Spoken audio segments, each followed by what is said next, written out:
Claude, last time we covered the blockchain trilemma. Now I want to understand which blockchains are genuinely decentralized. I'm looking at Chainspect rankings. Polkadot is number 1 with 178 validators. Bitcoin is way down at number 30 with only 4.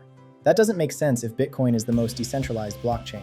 This is exactly why we need to go beyond Nakamoto coefficient. Real decentralization isn't about validator counts. It's about who survives when governments try to shut you down. Let me give you the real top 10 based on censorship resistance, not numbers. Start with number 1.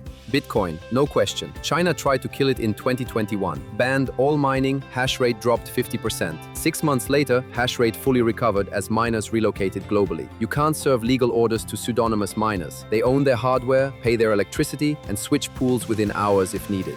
Why does that matter more than having 178 validators? Because those thousands of miners have exit rights, the strongest form of decentralization. The Nakamoto coefficient of 4 measures mining pools, not the actual miners. Pools are coordination points, not control points. If pools misbehave, miners leave. We've seen pool dominance shift dozens of times over Bitcoin's history.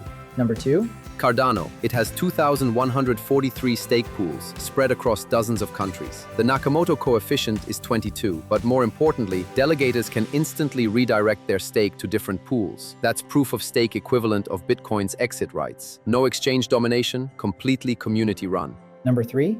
ICP, and this surprises people because the NC is only 14. But those 14 are verified independent companies in different countries. German engineering firms, Japanese data centers, Swiss foundations, Canadian tech companies. To censor ICP, you'd need coordinated legal action across multiple jurisdictions simultaneously. So fewer validators, but harder to compromise? Exactly. Pressuring 3 US exchanges is easier than coordinating international legal action against 14 companies under different legal systems. Plus, those companies receive fixed compensation, zero economic incentive to collude, and the network nervous system can vote to remove compromised providers in real time. Continue with 4 through 10.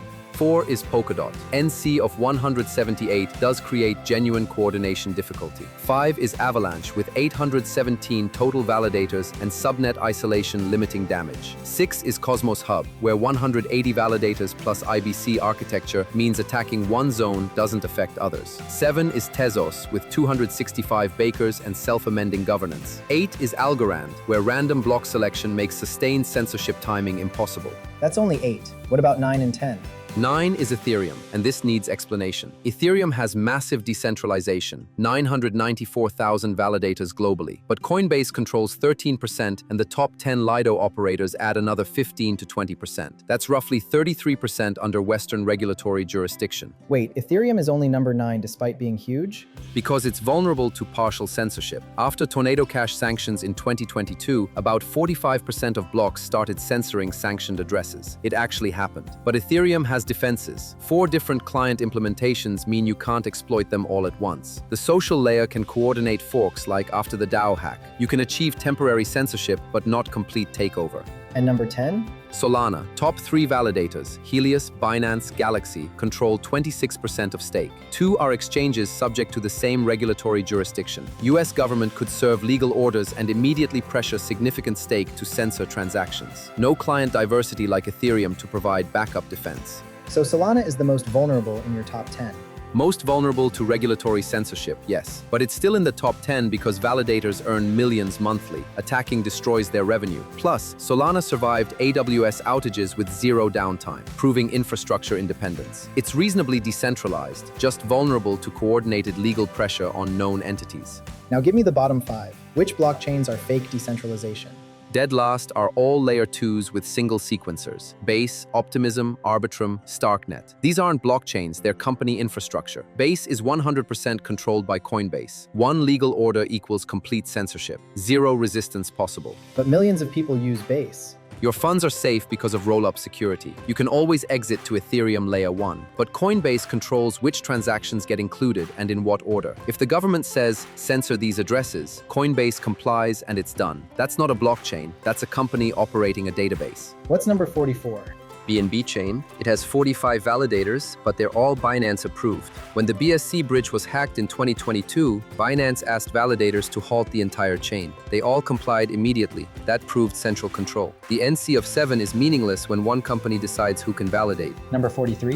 Hedera with its corporate council. The validators are Google, IBM, Boeing, Deutsche Telekom, 31 public corporations. You need 8 of them for 33% control. These companies have massive government contracts. National security letters can compel compliance. 8 phone calls to CEOs and the network censors whoever you want. Number 42. Tron. Despite having 27 super representatives, Justin Sun maintains control through economic influence and foundation power. Pressure Sun directly, and his influence flows to the SRS. It's more decentralized than BNB or Hedera, but still has a founder as single point of failure. And 41. Stellar. Nakamoto coefficient of 3 means just 3 entities control 33% of the network. 3 legal orders, 3 bribes, 3 coordinated decisions, and you've compromised everything. That's catastrophically low. You cannot provide censorship resistance when only 3 validators matter. So the bottom 5 are companies pretending to be blockchains. Exactly. They're high-performance databases with blockchain aesthetics. Fast transactions, yes. Token incentives, sure. But permissionless? No. Censorship resistant? Absolutely not. Decentralized? Not even close. They have a use case. Cheap transactions, high throughput, enterprise applications. But they're not blockchains in any meaningful sense. What's the practical difference? Why does this matter? Because every centralized system eventually faces pressure. In 2022, FTX stole $8 billion. Celsius froze $8 billion. Voyager collapsed. BlockFi failed. All centralized entities where one person or board could destroy everything. Bitcoin just kept producing blocks every 10 minutes. That's the difference. Decentralization means survival when everything goes wrong. Give me a simple test. How do I know if a blockchain is actually decentralized? 4 questions. 1. If the founder disappeared tomorrow, does the network keep running? Bitcoin, yes. Tron, no. 2. Can 3 companies coordinate to censor you? ICP, no. Requires international conspiracy across jurisdictions. Bitcoin, no. Miners would switch pools. Base, yes. Coinbase is all 3 companies. 3. Is everything on Amazon servers? Check for cloud dependency. 4. Could one government shut this down? US can halt Base immediately by ordering Coinbase. No single government can touch Bitcoin. Where do censorship attacks actually come from in practice? 3 vectors. First, regulatory pressure on exchanges. That's why Solana and Ethereum are vulnerable. Binance and Coinbase validators must comply with legal orders or face criminal charges. Second, legal orders to known corporate entities. That's why Hedera's corporate council fails. Google and IBM respond to subpoenas. Third, infrastructure attacks. If validators all run on AWS, Amazon becomes the pressure point. That's why ICP's zero cloud dependency matters. Final takeaway.